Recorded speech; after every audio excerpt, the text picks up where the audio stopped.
childhood period. And leukemia and lymphoma are the topmost. Leukemia and lymphoma, these are basically the hematological malignancies. Other malignancies, we can say the solid tumors. The most common malignancy in childhood age group is leukemia.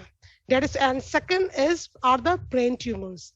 That is followed by lymphomas. So the topmost is the commonest malignancy in childhood age group is leukemia. That is followed by brain tumors, and third one is the lymphomas. So before starting regarding the leukemias and lymphoma, that are the hematological malignancy, we have to know that what are the hematological multipotent stem cells or hematopoietic stem cells, because these malignancies are related to the mutations or the problem that occurs in the hematopoietic stem cells. Hematopoietic stem cells, basically, these stem cells are classified further into the lymphoid progenitor and the myeloid progenitor. Lymphoid progenitor are further including the lymphocytes and the natural killer cells, while the myeloid progenitor further classify erythrocyte, megakaryocytes, and myeloblasts. Wherever the mutations or defect occur at the level of the lymphoid progenitors in the lymphocytes, that leads to leukemias related to the lymphocyte. There is acute lymphoblastic or chronic lymphoblastic leukemias that are further classified into, if it affects the T cell leukemias, and if it affects the B cells, those are the B cell leukemias. And if the defect is that occurs in the hematopoietic stem cells related to the myeloid progenitor, that leads to malignancy of these myeloid cells. That's called the acute myeloid leukemias or chronic myeloid leukemias that are further classified on the basis of which cell get affected. If it affects the megakaryocytes, it's the acute myeloid leukemia type 7. If it is the erythrocyte, acute myeloid leukemia, erythroblastic leukemias. Okay. So we further classify and try to elaborate all these one by one. Basically, the leukemias, these are the malignant disease in which there is genetic abnormality is basically in the hematopoietic stem cells. Hematopoietic, in fact, whenever an abnormalities that including the genetic mutations plus the environmental factors that leads to the development of these malignancies that cause these cells become hematopoietic stem cells, that is related to particular cells. They start proliferation, clonal proliferation, unregulated. And these cells, these blast cells or these malignant cells, have a property different from the normal cells. What the properties is that they are proliferated with a much more increased rate. Plus, they have decreased rate of spontaneous apoptosis. Whenever there is decreased apoptosis and increased rapid proliferation, that leads to excessive proliferation of these cells. And these cells stud the bone marrow. And when the normal bone marrow cells are replaced by these abnormal clonal proliferated cells, that leads to marrow failure. That's why these children who are presented with acute leukemia, they are present with the signs and symptoms of marrow failure. They present with anemia, they present with fever, they present with petechiae, bruises, and bleeding from any sides. That is the basic pathogenesis. And what the factor that leads to anemia? Before that, acute lymphoblastic, there are different types of leukemia. Leukemias including the acute that they diagnose more easily. The diagnostic facilities becomes more and more advanced. That's why, and plus the environmental factors. So over the past 25 years, we notify that there is gradual increasing trend incidence of acute lymphoblastic leukemia in childhood age group. More common is in male as compared to the female, 1.57 to 1:1 ratio. More common in male age group, male children, and the age group is the commonest is about 2 years to 8 years. And one of the study that is that is in Karachi Cancer Registry indicates that in Pakistan the annual incidence of childhood cancer, overall cancer, is 9 in 10,000 of the population of children, out of which 1 to 4 per 10,000 of the children is acute lymphoblastic leukemia. Study then shows like ALL is account for 32% of all the malignancies in children, all the malignancies, including the hematological malignancies plus the solid tumors. About 32%, 32% is the acute lymphoblastic leukemia. Basically, there is a peak. The common peak is at age of 2 to 3 years. It is the preschoolers. Is approximately that is fourfold greater than the infants and about 5-fold greater than the more than 10 years of age. The common age group is 2 to 5 or 2 to 3 years. More common in Hispanic and Caucasian than in the black. The risk factor, basically, the pathogenesis, that what is responsible for acute lymphoblastic leukemia or acute leukemias overall. There is a two-hit theory. The theory is that the first mutation occurs in the in utero in the cells, hematopoietic stem cells, but the disease did not progress. When the second hit occurs after birth due to different environmental factors, second mutations occur, that leads to the developmental of acute lymphoblastic leukemia. So both the in utero factors and external factors, these are responsible for leukemias. So the risk factors that leads to the development of acute lymphoblastic leukemias or acute leukemias is mostly unknown, but the genetic predisposition is the most likely cause. That is the two theory. And few cases, less than 5% of the cases, these are associated with some inherited or different genetic and inherited syndromes or chromosomal disorders, chromosomal translocations or mutations that occur in utero and that is affected later on by the different environmental factors, leads to the major chunk of these lymphoblastic leukemias. So what are the factors that is predisposing to ALL? The different genetic and environmental factor. Genetic factor that is responsible for less than 5% of these leukemias. The common that these are the leukemias are common: Down syndrome, Fanconi's anemia, neurofibromatosis, telangiectasia. All these syndromes, basically, they have a defect in the repair of DNA. These DNA, most of these syndromes, they have associated DNA repair defects. And whenever the DNA repair, there is defect in the DNA repair, these cells more common as compared to the general population in this genetic diseases. And the environmental factor that is supposed to related to the development of leukemias, including the radiations, drugs including different alkylating agents, epidurofilatoxin, benzene groups, and some say that advanced maternal age group that leads to the Down syndrome, and Down syndrome have more predisposition to develop leukemia. So these are the different predisposing risk factor for acute lymphoblastic leukemia. The common symptoms that is most related to at your level and how they present. As we already said that there is a defect in that there is these blast cells infiltrate the bone marrow, replace the normal bone marrow cells, cause marrow failure. So most of the time these children present with the signs and symptoms that is related to these blood cells. So they present with fever because of the decreased WBC count or ineffective WBCs. They present with different infections, high-grade fever. Weight loss in acute leukemia is not there most of the time because they usually present with a short history, not more than months, but they usually present within 1 month. They usually present with the history of fever for the past 4 weeks or past 2 weeks, not more than that. So these, because acute leukemia presents very early. Sometimes they present with weight loss. They present with weight loss is not the part of acute leukemia. It may be the part of chronic myeloid leukemia. But these symptoms are basically for the overall leukemias and lymphomas. Signs and symptoms are weight loss, fever.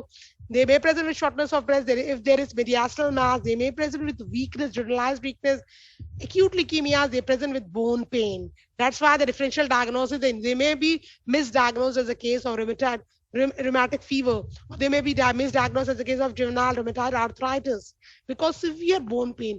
And these bone pain is related to excessive proliferation of lymphoid in the bone marrow. That leads to bone pain and severe bone pain and tetanus. They may present with the history of, because of the fever, decreased appetite. They may present with different lymphoids lymph nodes, large lymph nodes. They may present with hepatosplenomegaly. They may present, particularly the lymphomas. They present with night sweats, fever, and bleeding purpose. They may present with bleeding from the gums. They may present with different skin bleed, present with petechia, bruises. Okay. So the common presentation in ALL, 39 or 40% they present with bleeding. Bleeding, like most commonly, they present with bleeding from the gums, okay, from the nose, not with a heavy bleeding from the GI or say, but they present with bleeding from the gums, skin bleeds. So 40% is responsible, 40% of the cases. They may present with different infection with fever. They present with lymphadenopathy. They present with hepatosplenomegaly. The common is the bleeding, infection, fever, bleeding, hepatosplenomegaly, lymphadenopathy, or they may present, if they may present with breathlessness in case if the leukemia is associated with a large mediastinal mass that compress the respiratory airway path and leads to difficulty in breathing and chest pain. When the child is present to you with a short history of fever and bleeding or petechia and bruises, or present with history of lymph and on examination you find that the child have lymphadenopathy or may have hepatosplenomegaly, the differential diagnosis you can consider in that case is the topmost is the leukemia, acute leukemia. That is for the you may also consider if they present with, sometimes they only present with fever and bone pains. So may your differential diagnosis may be rheumatoid arthritis. Later on, when you do the CBC, you found that there is pancytopenia or there is anemia or thrombocytopenia. Then you further do the workup that includes for the diagnosis of the leukemia. The workup you have to do. The first is the CBC.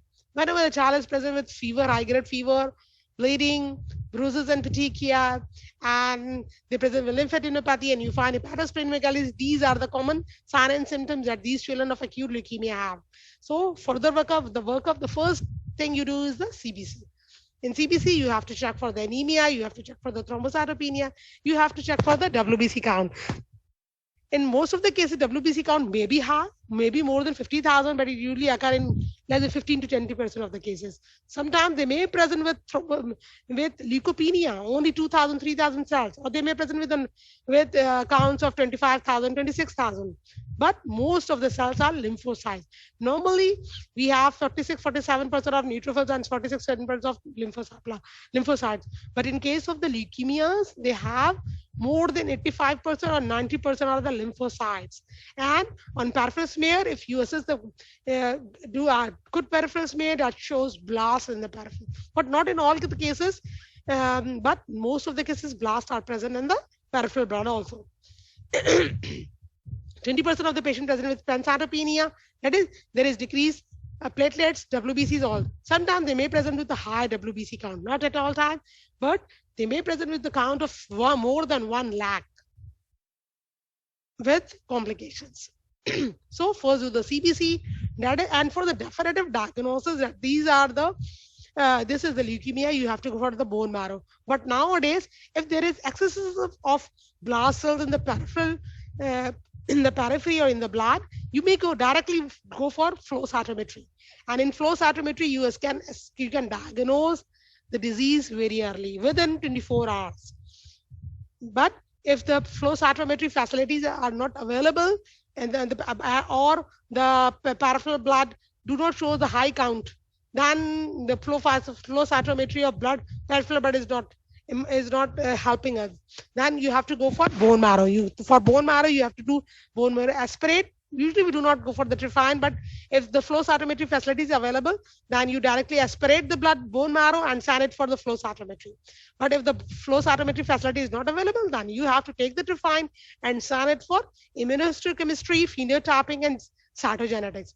Cytogenetics is basically done on the bone marrow aspirate. Sometimes it is in fish. You can do cytogenetics also on the peripheral blood. For the importance of cytogenetics is that it decides the risk stratification of leukemia, because some cytogenetics, some translocations are in favor of the prognosis, and some cytogenetics these indicates that these children are high risk.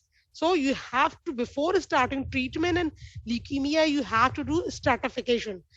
Classify the diagnosis of acute lymphoblastic leukemia into standard risk, high risk, and very high risk. And all these depend upon the different factors that we later on decide, study.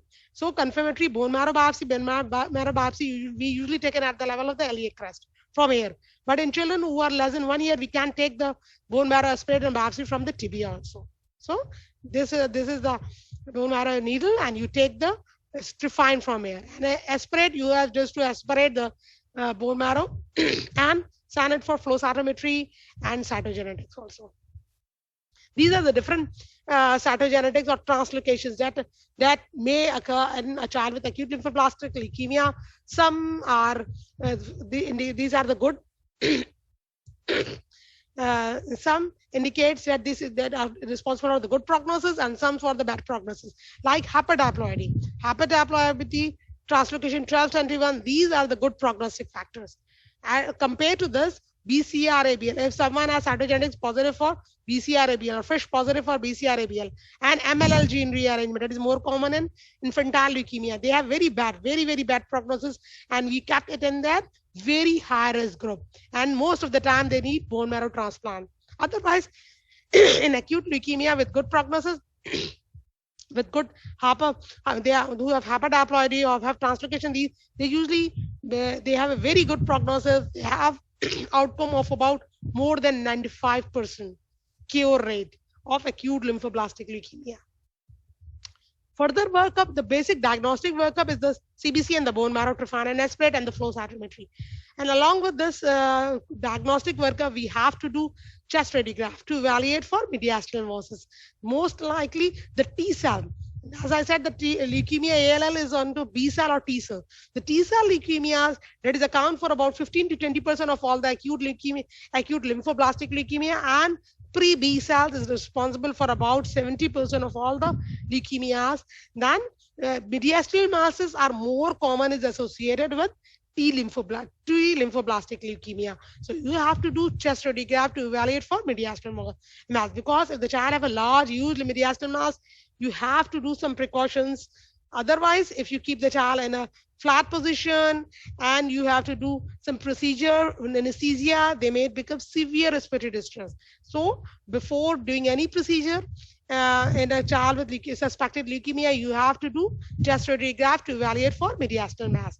You have to do ultrasonography because in male child, they may present with testicular involvement, or they may present with CNS involvement. To evaluate for this, you have to go for first the examination. Obviously, on examination, you find enlarged testes or enlargement of the testicular region. So that indicates that this child may have testicular involvement in leukemia. You go for ultrasonography to confirm it. For CNS involvement, we have to do lumbar puncture and send the CSF for diagnostic purpose. Do the DR, do CR cytology. If it indicates that there are blast cells in these CSF, indicates that the child is CNS positive leukemia. That is a very high risk leukemia. So any child who have testicular involvement in male, or any child who have CNS positive 3 involvement, that we kept in the category of very high risk. They need more ITs. They need more intrathecal chemotherapy. They may need radiation also, cranial radiations also. Otherwise, in leukemia, we do not need radiation. But in case of CNS3 positive patients, we may have to give radiation therapy also. And on the baseline, we need echo. For echo, because in the chemotherapy, they may need anthracyclines, particularly the high risk group. So we have to do the baseline echo for assessment of the cardiac status at the start of your chemotherapy. But these are all the associated workup, supportive workup only. But the diagnostic workup is only the bone marrow aspirate or flow cytometry. This is the ALL risk stratification, because this is basically, we do stratification because chemotherapy, as we know, that they have a very high side effects. Chemo drugs have very high side effects. So on the basis of this stratification, we have to give a standard dose, and we give low dose, reduced amount of chemotherapy to those who are put in the standard risk group. And those who are in high risk group, we give high dose of chemotherapy and more chemotherapy drug we use. Okay. And in very high group, particularly, we may need directly after remission, we may need bone marrow transplant in a very high risk group. A bone marrow transplant indication is only in the very high risk group, or those who have induction failure and those who present with the recurrent relapse of the leukemia. They may need bone marrow transplant. Otherwise, these children they have very good prognosis only with the chemotherapy. For stratification, those who are in the age group of 2 years to 10 years, less than 10 years, these kept in the standard. Those who are more than 10 years, they are always high risk. Less than 1 year and more than 10 years is a high risk group. WBC count, if it is less than 50,000, it is if we kept in the standard. But if the WBC count is more than 50,000, high risk group. CNS status positive plus 3 is in high risk group. It's a different immunophenotype. Like B cells, pre-B cells are in the standard group. But if the child have T cell is always in the high risk. If we do not treat the T cell acute lymphoblastic leukemia at the lower age group, even with the WBC count less than 50,000 and standard, it's always kept in the high risk group. Certain karyotyping like hyperdiploidy is a standard risk group. Hypo is kept in the very high risk group. On the basis of molecular MLL, as I already said, there are certain mutations. MLL positive, Philadelphia chromosome positive, they kept in a very high risk group. We do the induction chemotherapy, and when they get remission, we directly go for bone marrow transplant for good outcome. Okay, but for the standard risk group, we may start chemotherapy with only the 3 drugs. For high risk group, we start chemotherapy with the 4 drugs, and they have different stages also. Important or factor, one of the most important factor is your chemotherapy response. Those who becomes or bone marrow at day 15 or after completion of the reduction is less than 5% of the blast, that is, they have very good response, they have good prognosis. But those who have still bone marrow blast is more than 5%, more than 10%, and after completion of the induction, we call it induction failure. They directly go for a high risk therapy and bone marrow transplant. But if the bone marrow is clear, MRD is less than 0.01 at the end of the induction, we kept in a standard risk group, and they will have very good prognosis later on. So your prognosis depends upon your response to your chemotherapy at the end of the induction. Basically, the treatment of acute lymphoblastic leukemia is the chemotherapy. The conventional chemotherapy, we do not use the targeted chemotherapy in a standard risk group as compared to the adult. In adult, most of the time we use targeted agents, but in children, acute lymphoblastic leukemia, we use conventional chemotherapies. We give chemotherapies, and we also give the CNS prophylaxis, ITs, intrathecal medicine. The basic treatment also, this is the specific treatment, but these children need the supportive care. Supportive care, what? They may need transfusion of blood platelets, Paxil, they need antibiotics, they need care, because most of the cause of expiry or death in these children is a severe infection, because they have very they have very suppressed bone marrow, so they are very opportunistic for infections. So they need supportive care with antibiotic. They may need ICU care for the treatment of severe infection and treatment of complications. Sometimes these lymphoblastic leukemia children may present with very high blood WBC count, more than 2 lakh. So they may need leukapheresis. So we need complicated. Hyperleukocytosis is one of the complications. Other complication of leukemias include tumor lysis syndrome. What is tumor lysis syndrome? When we give chemotherapy to this huge amount of cells, they start lysing. They release different electrolytes, and these electrolytes may cause renal failure and CNS effect. That is called the tumor lysis syndrome. We have to treat these complications also. And the total duration of chemotherapy is for Palejota. Male we usually give chemotherapy for 3 years, but nowadays both male and female we give chemotherapy for about 2.5 years to 3 years. This is the total duration of chemotherapy. The basic is the induction. Induction is usually of 28 days, that is followed by the consolidation, that is reinduction, or you can say the reinduction, or not reinduction, but is the optimizing the induction is the consolidation phase. We use different chemotherapeutic drugs. The basic bone backbone of chemotherapy in leukemias is the prednisolone, steroids. We may give in the form of delta-cortical or dexamethasone. Other include the vincristine, aspergillase. Basically, you know that there are different phases. Induction phase, that is followed by the consolidation, interim maintenance, delayed intensification, and finally the maintenance. These are, most of them are 1 month, 2 months, or 1.5 months. And but this is overall is about 6 months. It takes induction. These all phases take about 6 months. Maintenance is about 1.5 or 2 years. So the total duration of therapy is about 2.5 years in both male and female. We use different chemotherapy convention, and for those who are CNS positive, we have give more ITs, intrathecal medicine, and they may need CNS3, also need cranial radiation. So, and the prognosis is depend upon the induction results, the MRD of the patient, phenotype. Pre-B have very good prognosis. Age less group, those who are in the standard group have very good prognosis. About more than 95% get KO'd. As compared to them, high risk group are less, like about this have prognosis about 60%. In very high risk group, they may have cure rate of about 30% only. But relapse chances is always there. In the standard risk group, less chances as compared to the very high risk. Very high risk group have more chances to get relapse. So the overall event-free survival or cure rate is about cure rate. In children, we tested that as cure rate is 35%. The standard risk group, we can go up to 95% with good standard chemotherapy. So this is all about the acute lymphoblastic leukemias. Then acute myeloid leukemias, these are responsible for about 11% or 15% of all the acute leukemias. But these children have this if there is genetic mutations at the level of the myeloid precursors that leads to acute myeloid leukemia. Acute myeloid leukemia is further classified depends upon the type of the cell get affected. Like as already mentioned, if it affects the megakaryocyte, it is M6, M5.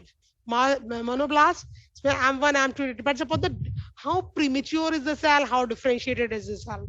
So we further classified acute myeloblastic leukemia की जो category होती है, acute myeloid leukemia into these is all these acute myeloid leukemia with different mutations, acute myeloid leukemia with maturation, without maturation in M0, M0, M1, M2, AML is M3. Very good. The best prognosis is with the ALI promyelocytic leukemia. Best prognosis is acute promyelocytic leukemia has the very best prognosis around 75%. Otherwise, the overall prognosis of acute myeloid leukemia is not good. In our setup, the prognosis is around 73%, so it's around 30% only. Except in some cases, those who have very good cytogenetics, then they have the prognosis around 70% also. But all depends upon the cytogenetics, all depends upon the type of the cell get affected, type of the myeloid leukemia the child have. The best prognosis is with the APML, acute promyelocytic leukemia is a subtype that has a very good prognosis of around 75%. So different cytogenetics like this. So recurrent cytogenesis of translocation 821, inversion sex, PML RARA, they have very good prognosis. They have a outcome of around 70%. But those who have these NPMA, then they have very bad prognosis. Acute promyelocytic leukemia related to megakaryocyte have very bad prognosis. So good prognosis depends upon the type of the acute myeloid leukemia you have, or the cytogenetics the child have. Okay. But overall, acute myeloid leukemia do not have a good prognosis. Overall, you can say the outcome is around 30 to 50% only with a good high dose chemotherapy. For acute myeloid leukemia, we have a very high dose chemotherapy. That's why most of the children do not die for the disease. Most of the children die due to severe infection that they develop during the chemotherapy, because they have very high dose chemotherapy. Their bone marrow gets suppressed and they acquire a very severe infections, and most of the time they die due to these severe infections and bleed. So the clinical manifestations of both leukemias overall are the same. There is no difference. You can, on the basis of sign and symptoms, you can say that this is acute lymphoblastic leukemia or acute myeloid leukemia. They usually both have the same sign and symptoms that is related to the marrow failure. They present with the bleeding, they present with the fever, they may present with lymph nodes. They may sometimes present with the skin involvement also. Infiltration of the gender with a gingival hyperplasia or bleeding. The most commonly, the acute promyelocytic leukemia present with DIC. They have very high PT-APTT and they may present with severe bleeding and die of that. So, so we have to do PT and APTT in these children, and those who have very high PTT, you have to treat with fresh frozen plasma. So the treatment is basically also of the AML is also the chemotherapy. With chemotherapy, you do induction, and if the child is in remission, then the basic is the bone marrow transplant. Most of the children accept the age group that we have very good cytogenetic factors. They do not need transplant. They only cure with the chemotherapy. But most of the children who have acute myeloid leukemia, they need remission followed by bone marrow transplant for good outcome. Except in the case of promyelocytic leukemia, the targeted therapy we use is the ATRA or Tretranon, and that's why these targeted therapy, when we give this to these children with acute promyelocytic leukemia, they have good prognosis of around 75%. Most, not 5%, most of the children, those who receive very high dose chemotherapy, they are die due to infection or bleed, not due to the disease. So acute myeloid leukemia account for 15%, and they have usually most of the time with good poor cytogenetics, they have very bad prognosis. Otherwise, if they have good cytogenetics, they may have a prognosis around 70% also. CML in compared to adults, CML is not common in pediatric age group. It is only responsible for about 1 to 2% having chronon mass CML. Only 2 to 3% of the children have CML, and CML they usually present with fever, huge splenomegaly for about a month. And the specific finding is the presence of BCR-ABL fusion protein, Philadelphia chromosome in these blast cells. That is the diagnostic of CML. And the sign and symptoms they are present because they have chronic symptoms for about 3 months, 4 months. They present with weight loss, fatigue, fever, huge spleen, and sometimes the neurological symptoms that is due to the high count. They usually present with the WBC count more than 50,000 up to lakhs. Okay, and the symptoms are due to high WBC counts. But as it is less common, so हम इतना ज़्यादा detail में इसको नहीं करेंगे. The basic treatment of CML is the targeted therapy. We use the inhibitors of BCR-ABL gene, tyrosine kinase inhibitors, imatinib, and nowadays dasatinib. And we also use hydroxy in previous days. The basic treatment is with the chemotherapy or the targeted therapy in case of CML, and they give very good response with these targeted therapy.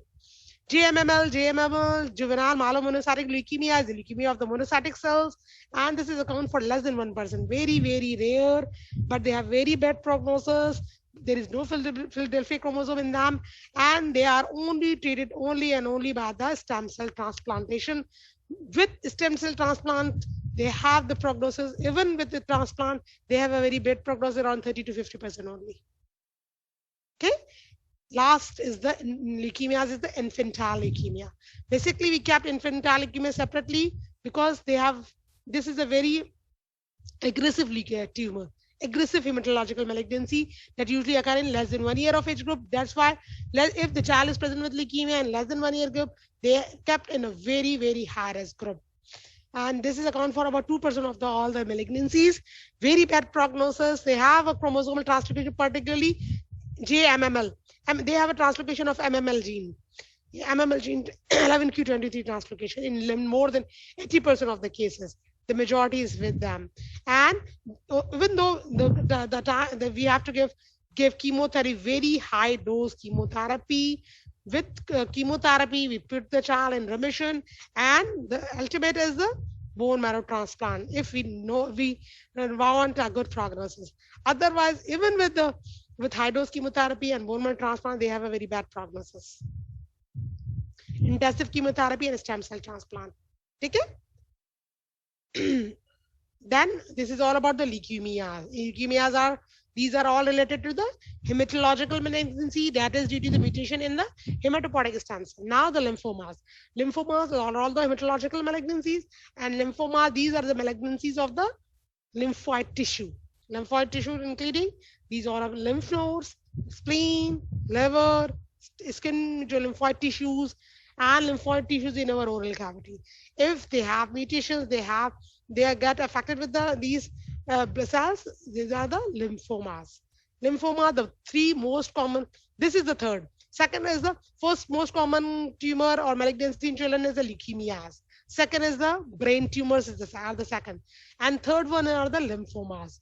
Lymphomas basically broad categorized into Hodgkin disease and the non-Hodgkin disease. Hodgkin disease is a bit of a separate lymphoma. They have a very good prognosis in childhood age group. With this malignant process in the lymphoreticular system, that is are the lymph nodes, spleen, liver. And Hodgkin lymphomas account for about 6% of all the childhood cancer. More common in children, less common in less than 10 years of the age group, more common in adolescent age group. They have usually two phases. One phase, the first phase hota hai, peak phase is in the age group around 10 to 18, and the second phase in the adults about after 65 years of age. The hallmark of Hodgkin lymphoma are the Reed-Sternberg cells, as you read in your pathology. Hallmark of Hodgkin lymphoma is the Reed-Sternberg cells that have the two multi-lobated nuclei, two eyes. Like, clonal in origin arises from the germinal center of the B cells in the lymphoid tissue. Basically, Hodgkin lymphomas, they usually, the most common presentation is the lymphedema. They usually present with the lymphadenopathy. Most commonly, the cervical lymph node. They may present with distress. If there is enlargement of the lymph node in the mediastinum, they present with a huge mass in the mediastinum with signs of respiratory distress, cough, dyspnea, and hypoxia. They may present with hepatosplenomegaly. Sometimes there may be involvement of these tissue with the bone marrow, so they may present with the signs of bone marrow failure sometimes. Then we categorize it into from lymphoma to leukemia. If there is involvement of the bone marrow and the blast in the bone marrow is more than 25%, we can categorize not into lymphoma, it is categorized as leukemia also. Okay. So most of the time, the common presentation is a lymphadenopathy, painless, non-tender, multiple, highly enlarged lymph nodes. They may present with hepatosplenomegaly. They may present with the sign of distress, and they may present with abdominal distension if there is a sign. But in Hodgkin lymphoma, the common presentation is this lymphadenopathy and distress. So the classification of Hodgkin lymphoma depends upon the histopathology. Histopathologically, they can lymphocyte predominant, mixed cellularity, nodular sclerosis, and lymphocyte depletion. Those who have lymphocyte predominant and nodular sclerosis have good prognosis, as compared to those who have histopathology of lymphocyte depletion and mixed cellularity. They have a bit poor prognosis. But those patients of Hodgkin lymphoma who are present with the B symptoms, they have systemic symptoms like fever, weight loss, or night sweats. These are called the B symptoms. Those who present with these symptoms, they have more bad prognosis as compared to those children who present with lymph nodes involvement in enlargement, but they do not have the B symptom. They have much good prognosis as compared to those children who have present with B symptoms. And B symptoms include high-grade fever, prolonged weight loss, and night sweats. For the diagnosis, in case of lymphoma, the diagnosis is not on the basis of bone marrow. The diagnosis is on the basis of the biopsy of the lymphoid tissue. Whatever the lymphoid tissue is easily accessible, you have to go for the excisional biopsy, not fine needle biopsy. We need total excisional biopsy. And for histopathology, we need light microscopy, immunohistochemistry, molecular studies, and all that. Apart from the definitive diagnosis through biopsy, we need chest X-ray for the mediastinal mass. We may need CT scan, whole PET scan, CT scan, brain, head and neck, abdomen, pelvis, to assess where the tissues get involved. We may go for bone scan for the involvement to assess for staging of the tumor. We need CT scan, head and neck, abdomen, pelvis, bone scan, and nowadays the best facility is the PET scan. PET scan is a combination of the CT scan plus proton emission. and they give a very good assessment, overall assessment, where the disease get spread, which size get involved easily. So nowadays we do PET scan at the time of diagnosis, and after giving chemotherapy, we again repeat the PET scan for the further assessment to assess the response of the chemotherapy. Okay, so the basic definitive diagnosis on the basis of your biopsy, your PET scan, and for supportive, you need CT scan, you need CBC-ESR, you may need bilateral bone marrow aspiration to assess for the involvement of the whether the bone marrow is involved or not. Okay, and we may also do LDH and ESR, because those who have high ferritin, high LDH count have more poor prognosis as compared to those who have good ESR, less LDH. Okay, and what is the staging of Hodgkin lymphoma? Stage 1, if there is involvement of the single lymph node group. If the two lymph node group or two lymphoid tissues get involved on the same side of the diaphragm, same side, stage 2. If above and below the diaphragm, two sides are involved, it is the stage 3. Like if there is involvement of the lymph nodes above the diaphragm and below the diaphragm, it is directly stage 3. And if there is bone marrow involvement, there is involvement of CNS, and this is stage 4. Treatment basically depends upon the stage of the disease. The stage of the disease, age of diagnosis, and presence of B symptoms, and the size of the bulky lymph. If there is bulky lymph nodes involvement, those who have bulk lymph node, those who have B symptoms, those who have severe ILR lymphadenopathy, and we categorize into higher group stage, the higher stage, and we give more toxic chemotherapy as compared to the standard stage 1 and B. Maybe stage 1A only need the surgical removal only, no chemotherapy. But stage 1B and stage 2 and 3, they require chemotherapy. And sometimes in stage 3, we need radiation therapy also. The basic treatment is the chemotherapy. And if the stage is having a bulky disease and stage 3, we may need radiation therapy also. Okay. So the basic is the chemotherapy and the radiation therapy. And if there is large lymph nodes involved, we may need surgery. But most of the time, these get resolved by chemotherapy. The prognostic factor, as we said, that less than 10 years of age group is a favorable sign, but non-bulky disease is favorable. Unfavorable is the B symptoms, huge lymph nodes, and depends upon the histopathology. If it is a mixed cellularity, lymphocyte predominant, nodular sclerosis has a good prognosis as compared to those who have depleted lymphocytes. Okay, so early stage disease with no B symptoms, very good prognosis with more than 95%. Even with the advanced disease, lymphoma has a very good prognosis, is around 90% with good chemotherapy and radiotherapy. Even with relapse of the lymphoma, we can treat the patient with chemotherapy, and they also have a very good prognosis, around 70%. So lymphoma in children, particularly the Hodgkin lymphoma, has a very good prognosis in children. It depends upon the age and the presence of the symptoms. So these are all about the Hodgkin lymphoma. Now the non-Hodgkin lymphoma. Basically, non-Hodgkin lymphoma is account for 6%. 60% of all the lymphoma are the non-Hodgkin lymphoma. And these are more common in around less than 5 years. Lymphomas are very rare in children. But lymphoma we consider in age group more than 8 to 9 years. Okay, and more common in adolescent age group. Though further, the subtypes of the non-Hodgkin lymphomas include the Burkitt lymphoma, lymphoblastic lymphoma, diffuse large B-cell, and aplastic lymphoma. These are all the recta. But this is the classification of non-Hodgkin lymphoma. At your level, you have to know better more about leukemias, particularly the acute lymphoblastic leukemia. You also have to know what is the AML, and you have to know what are the lymphomas and what are the two types, Hodgkin and non-Hodgkin. Hodgkin is more common and have good prognosis. So basic knowledge about the Hodgkin lymphoma and basic about the non-Hodgkin. Non-Hodgkin, maybe you do not have to remember what are the subtypes, but only you have to remember what you have to know how. Okay, what is the non-Hodgkin lymphoma? Because in non-Hodgkin lymphoma, Burkitt lymphoma is 40% of all the Hodgkin lymphoma is the Burkitt lymphoma.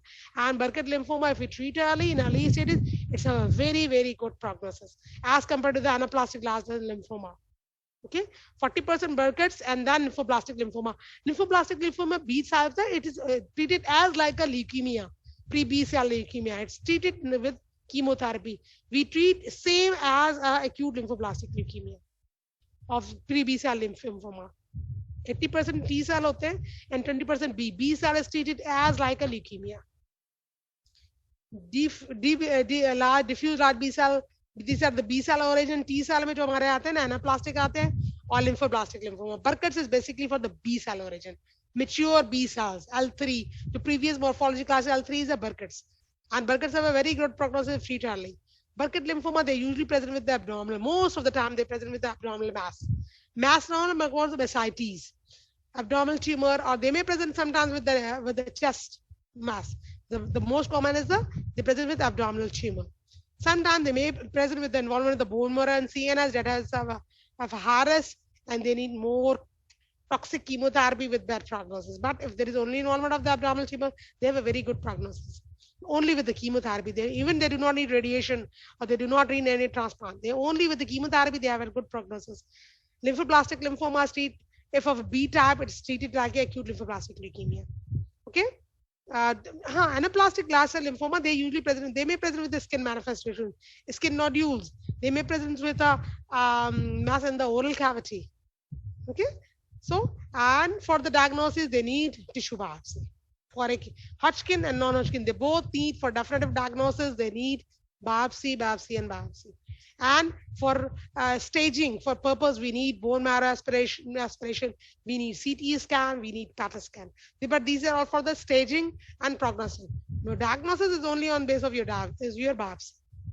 Treatment is basically systemic chemotherapy, intrathecal chemotherapy. If there is involvement of the CNS, intrathecal chemotherapy. Sometimes, in some cases, high risk, we need chemotherapy, radiation therapy also.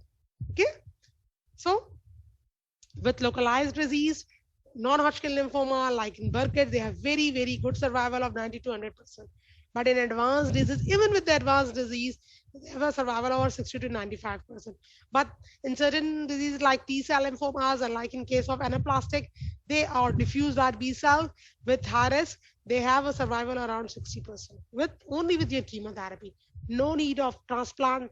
Transplant is needed only in case of very high risk, and also when wherever there is relapse, you do directly give chemotherapy for remission and then go for bone marrow transplant in children. So overall is that in children, the prognosis of leukemia, hematological malignancy is very good, even with your conventional chemotherapy in certain age group. They may do not even need radiation. And for CNS disease, we need to give intrathecal chemotherapy.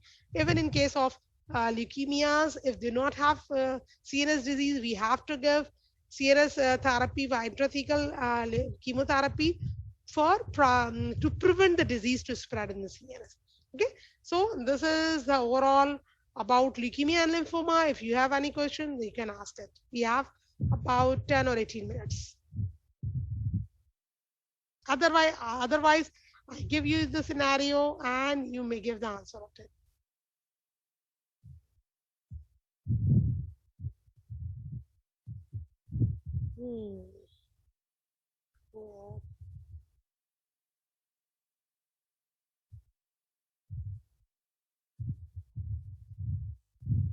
Ji, any question?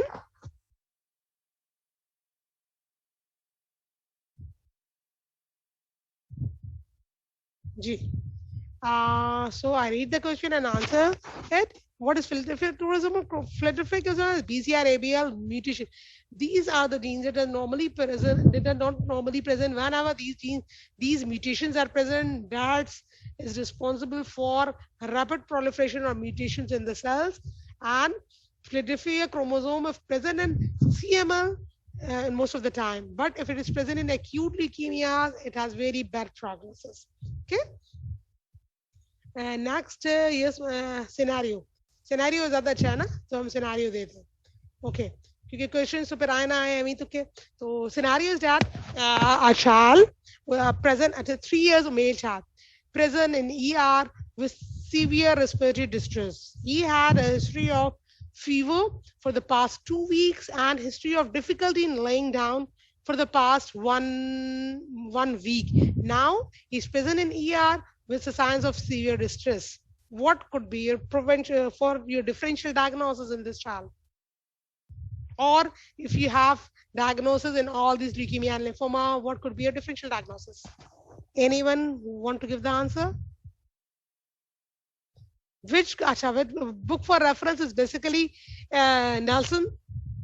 Nelson से आप पढ़े काफी है आपके लिए. Mediastinal mass, these are the lymphoid tissue involvement of disease with of the lymphoid tissues in the mediastinum is the mediastinal mass. If there is a huge mediastinal mass that compress your airway tract and the child present with distress, like in this scenario, AML. Yes, AML can present with the huge mass, but the most likely diagnosis is the lymphoma. T cell leukemia or T cell lymphoma can or Hodgkin lymphoma, they can present with the mediastinal mass जो common होते हैं ना, T cell leukemia, T cell lymphoma, B cell lymphoma, and like in Burkitt's can also present. Non-Hodgkin lymphoma can also present with respiratory distress if there is involvement of AML. Most of the time, usually do not present with the mediastinal mass. They most of the time AML present with high-grade fever, bleeding, gum bleeding, gingival hyperplasia. Okay. Acha. Next scenario is that 10 years, 12 years of child present in OPD with a history of pillar for the past 2 weeks and fever for the past 2 weeks. And now on examination, they have lymph nodes, cervical lymph nodes palpable, and he have hepatosplenomegaly. What could be your differential diagnosis? Answer दो ना भाई, लिखो. Like this scenario, ना क्या करते देखो, they present with they present with pillar, so the WBC, the RBCs get down. They present with lymph nodes tissue. They present with bleeding, or you find that there is lymph nodes involvement, and they have TQ all over the body. Then there is low platelet count, there's decreased WBC count, or they are pallor, they have anemia, so they have decreased hemoglobin also. So they present with the marrow failure.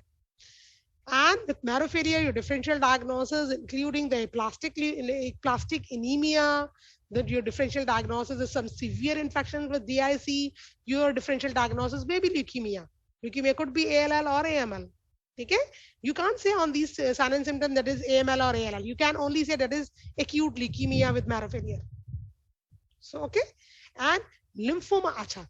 This different scenario is that a child otherwise healthy and otherwise good weight, only present with a lymph node at the only present with the cervical lymph node, single large lymph node, and on examination you find that the child is not anemic, there is no fever, there is no history of weight loss, but only have a lymph node, cervical lymph node of about 5 to 6 centimeter, non-tender, mobile.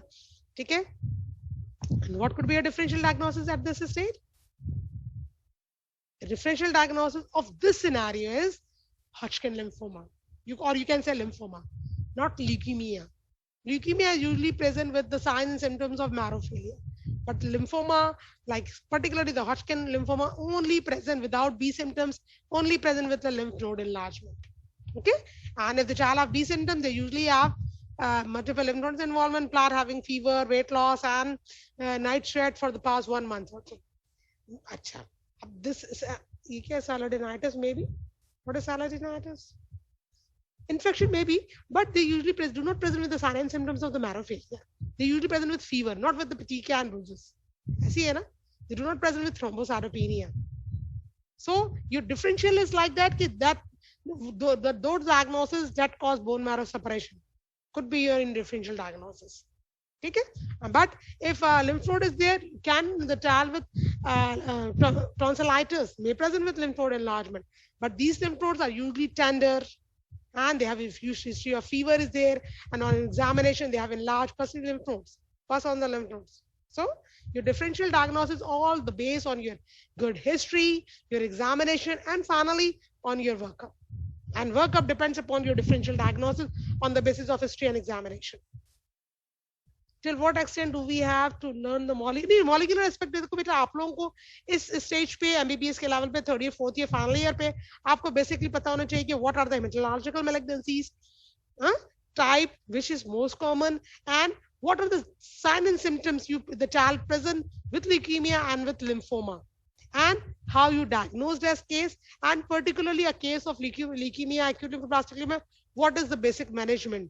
Do not write the name of the chemotherapy. Only you can write down they need chemotherapy, they need radiation, whatever they want. Okay? And what is the prognosis? What is the prognosis of AML and what is the prognosis of ALL? इससे ज्यादा नहीं. Molecular level पे इतना, हाँ इतना होना चाहिए. इतना पता जरूर होना चाहिए कि on the basis of your cytogenetics or molecular study, you can stratify the tumors nowadays. And on the basis of that stratification, we give chemotherapy depends upon the status of the child. Because with the standard risk, we give less chemotherapy.